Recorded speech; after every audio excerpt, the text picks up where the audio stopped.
are standing up and fighting for justice. Wherever people are standing up and fighting for justice, the UAW is going to be there with you. All right.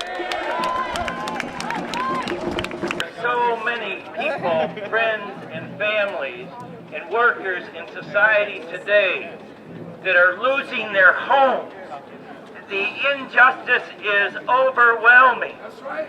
How can the United States government bail out the people who created the crisis and do nothing for the working people of America? We're letting them lose their homes while the bankers are riding on their $1 million bonuses. It's wrong. It's to add injustice upon injustice. Those banks get fully rewarded by the federal government. They get all the loan back. We've got to stand up and fight. If the banks are getting paid by the federal government, they're guaranteeing their loans, then those families should be allowed to stay in their homes. That's right. These injustices will only stop with people of conscience, with people of deep moral and spiritual values, saying that we're not going to take it anymore. No more. We're going to stand together, and we're going to fight together, and we're going to raise our voices to a level that they have to be heard. And when workers in North Carolina are existing in third world conditions, That's right. where they're not given proper wages, they're not given proper water and proper rest, and the Farm Labor Organizing Committee is standing up for the rights of those workers and saying to the R.J. Reynolds Corporation and the Chase Bank that's bankrolling them, those workers will receive justice. Are we going to stand with Baldemar Velasquez and the Farm Labor Organizing Committee? Yes.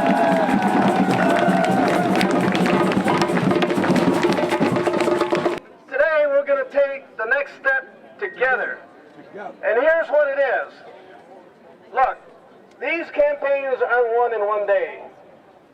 When we took on the Campbell Soup Company, it took 8 years of strikes and boycotts. All right. But they finally capitulated.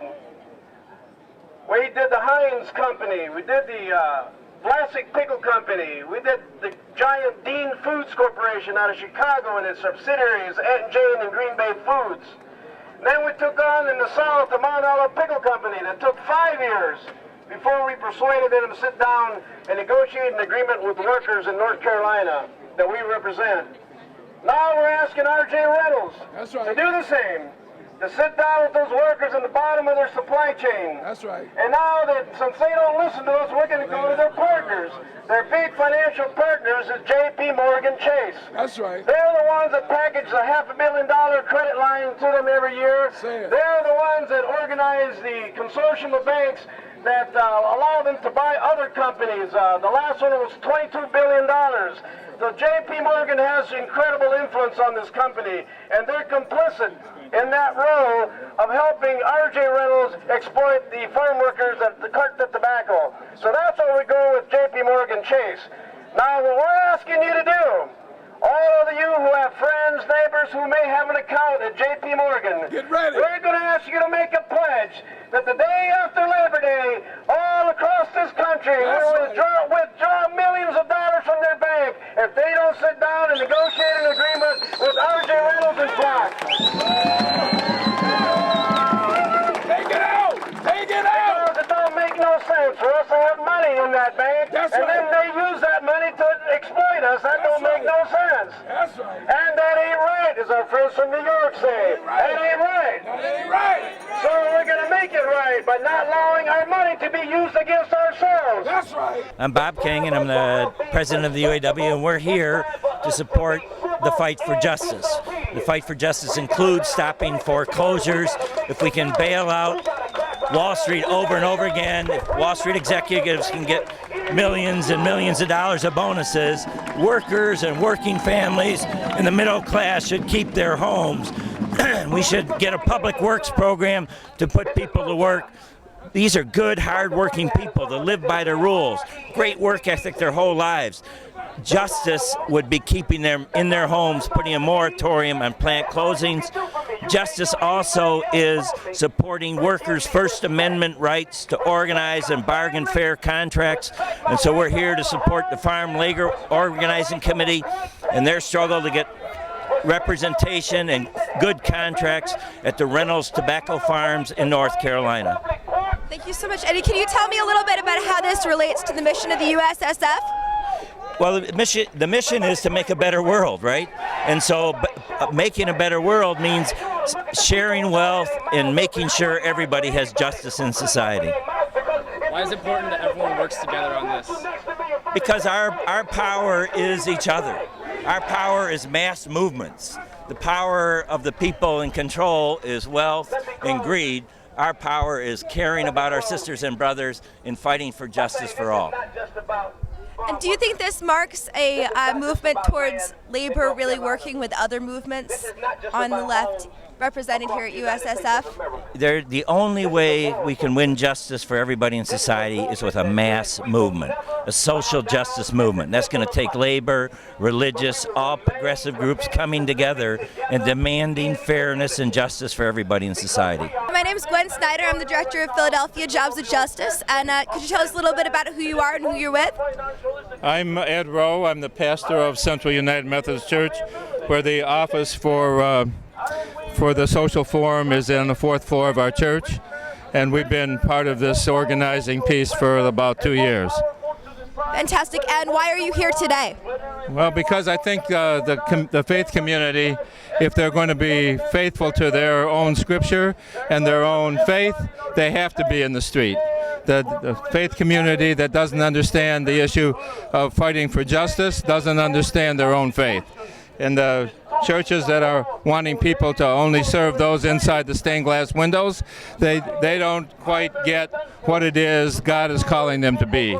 So, you know, we have a scripture that says, and all who were together sold their possessions and goods and distributed them to any who had need. That is a Christian principle, but it is also a principle of the Jewish faith. It's also a principle of the Muslim faith, the Buddhist faith. People need to get in touch with the mandates. In most scriptures, if you cut out all the justice scriptures, you wouldn't have anything left. The pages wouldn't hold together.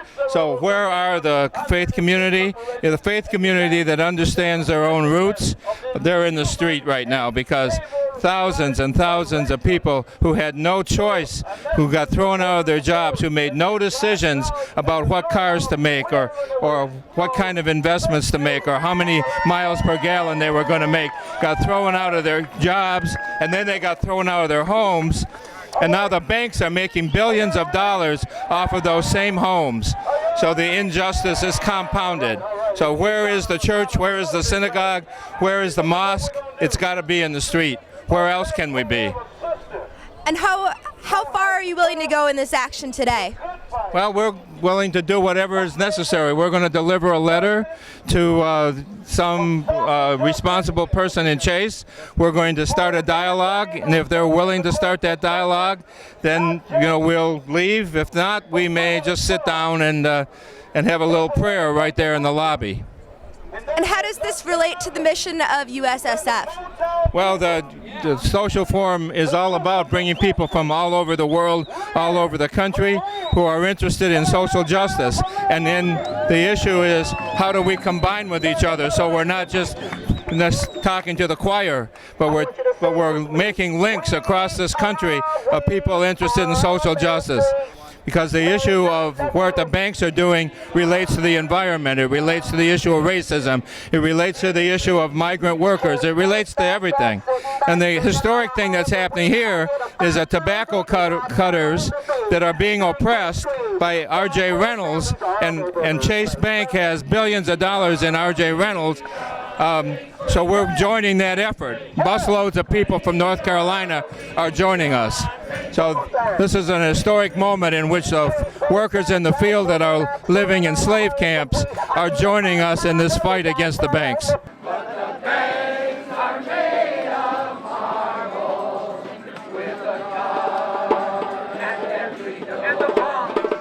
And the